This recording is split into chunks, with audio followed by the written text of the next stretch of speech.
Hi guys, and welcome to my channel. Tonight we will be reading from Hebrews 11. We have Hebrews 11, 1, 3, and 6, and I'm going to read those to you real quick. Faith shows the reality of what we hope for. It is the evidence of things we cannot see.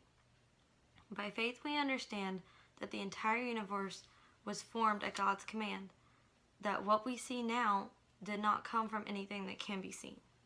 And it is impossible to please God without faith. Anyone who wants to come to Him must believe that God exists and that He rewards those who sincerely seek Him. Excuse me. If you see me looking down during this, all my notes are written in the side of my Bible, so that is why. According to Hebrews 1:11, faith is the belief that God is who He says He is without seeing Him. And we all know the verse 2 Corinthians 5:7, we live by faith, not by sight. We hear that all the time, but do we actually really understand what that means? We believe that someone is in control of everything that we do, and someone who gives us breath and life without actually seeing this person, but that He loves us so much that He sent His Son to die for us. And that's just something that I've always thought was amazing. And we should live our daily lives and walk as if we're dying.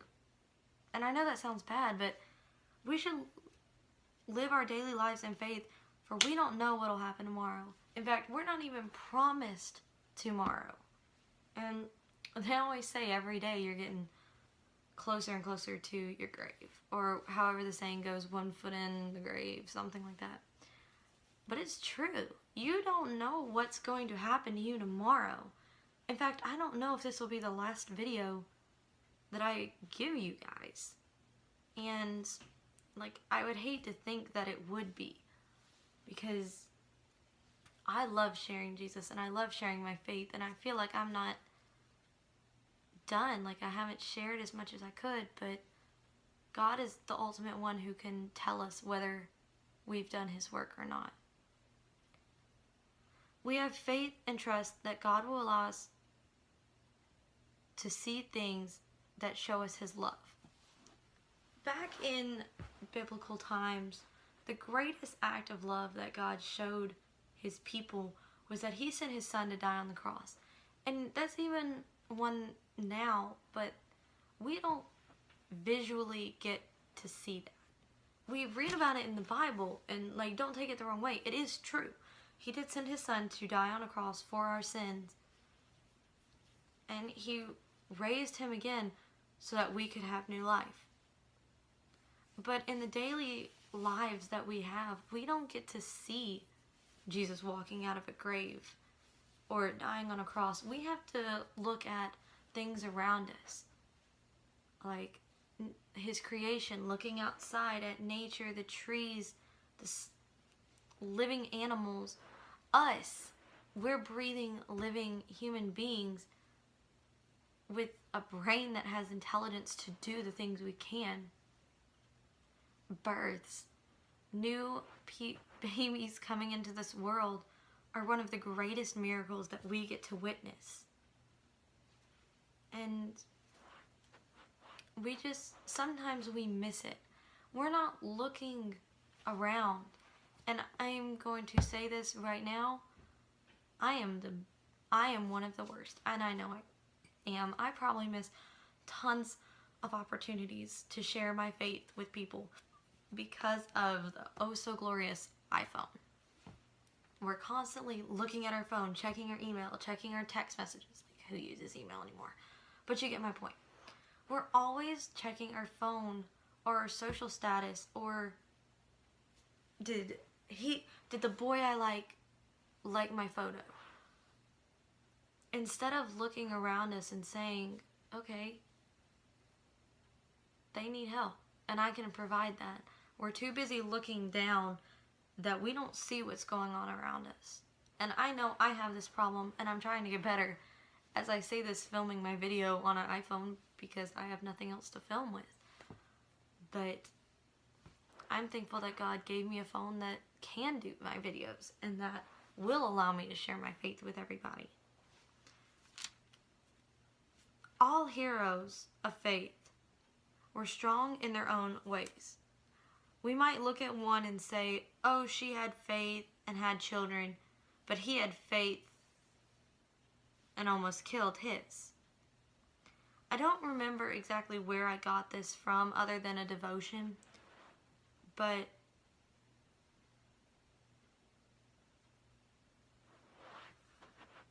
the next sentence kind of ties, I'm just thinking. We look at one and say, oh, she had faith and had children, but he had faith and almost killed his. I think that comes from the Old Testament, the story of Abraham and Isaac going up to the mountain. He originally didn't have faith, but when he did and trusted that God was going to give him a son, he trusted all the way when God told him, all right, you have to go out and kill that son. You have to go kill the boy that I just gave you. And he did it. He had faith. And not only did God reward him by saying, okay, you don't have to do that. Here's a ram. I'm gonna give you what you need. But he gave him so much more. So many more children. I often wonder if he decided that he really wasn't going to do that to Isaac.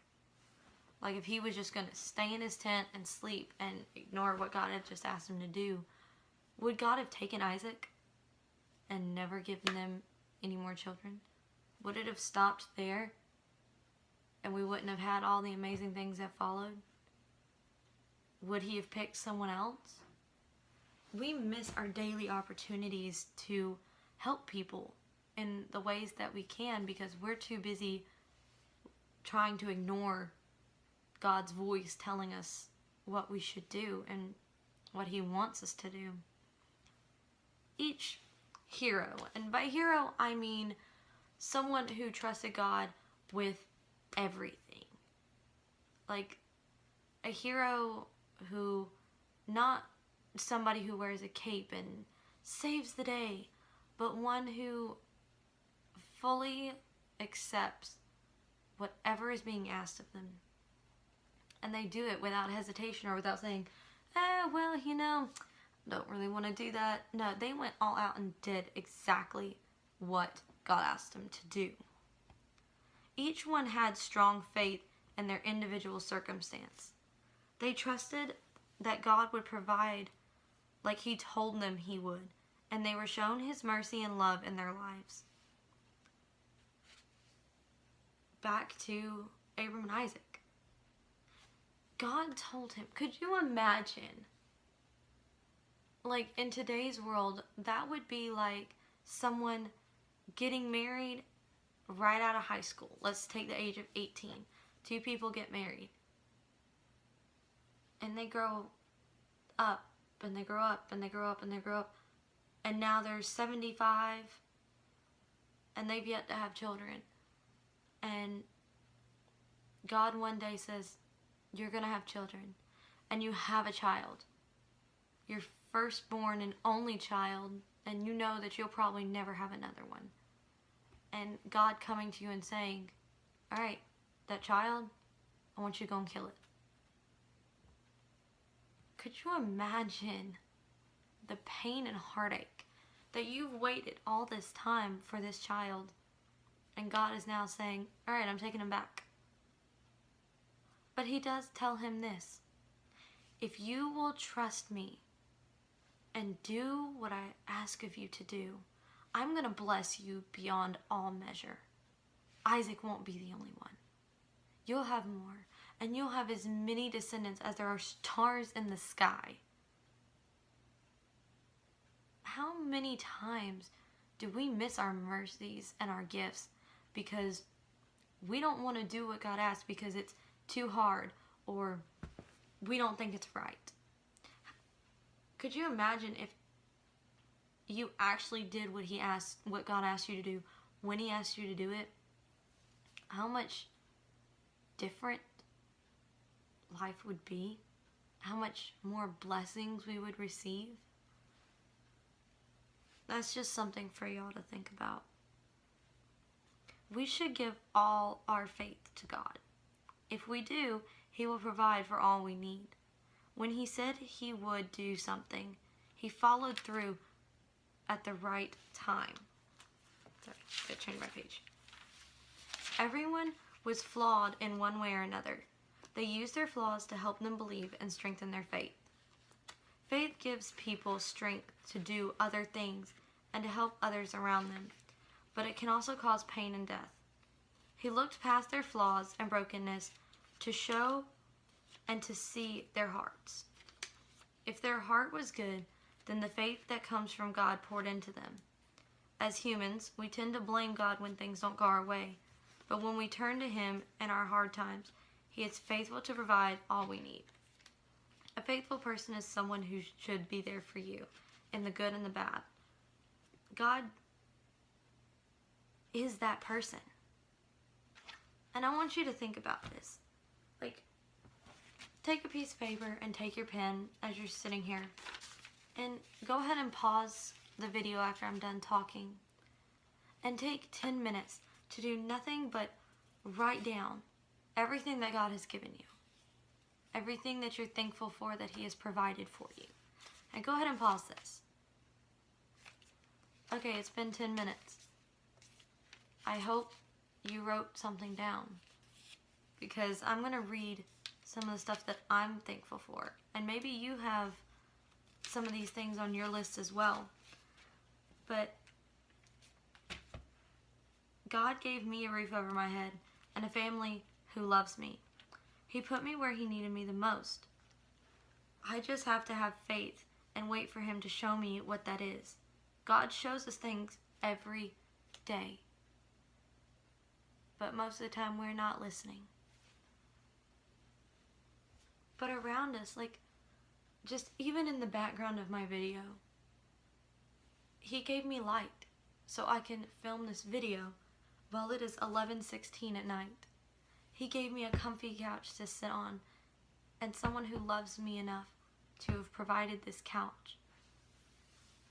I have water, you might not be able to see it, but it's sitting behind the camera, that I can get a drink. He gave me eyes to be able to see all the beauty around me. He gave me ears so I could hear music, which is one of my favorite things. He gave me a sense of smell that I can smell when it rains, and the calming smell of the ocean. And He gave me a voice that I can go out and tell people about Him.